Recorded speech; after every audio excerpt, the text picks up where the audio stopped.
दिसंबर 2001 दिल्ली की सर्द सुबह और भारत की संसद की इमारत के बाहर अचानक गोलियों की आवाज गूंज उठती है।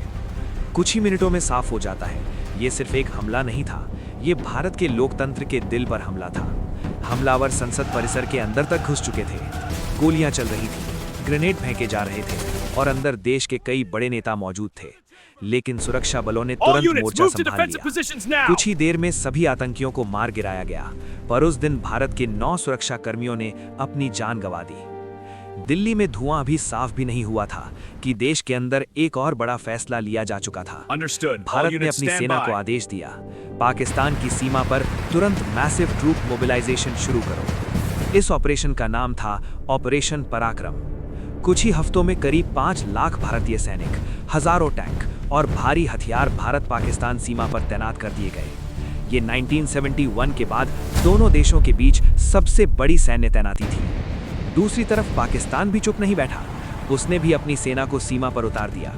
अब दोनों देशों की सेनाएं आमने सामने थीं, बीच में सिर्फ कुछ किलोमीटर की दूरी और उंगलियां ट्रिगर पर।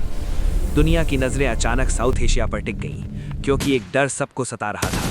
अगर यहाँ एक भी गोली गलती से चल गई तो ये सिर्फ बॉर्डर क्लैश नहीं रहेगा, ये 2 न्यूक्लियर पावर्स के बीच युद्ध बन सकता था। और अगर ऐसा हुआ तो परिणाम सिर्फ भारत और पाकिस्तान तक सीमित नहीं रहते, पूरी दुनिया पर इसका असर पड़ सकता था। 2002 की शुरुआत तक हालात और खतरनाक हो चुके थे। सीमा पर लगातार शेलिंग हो रही थी, कई जगह बारूदी सुरंगें बिछाई जा रही थी और दोनों देशों की सेनाएं पूरी तरह युद्ध के लिए तैयार खड़ी थीं।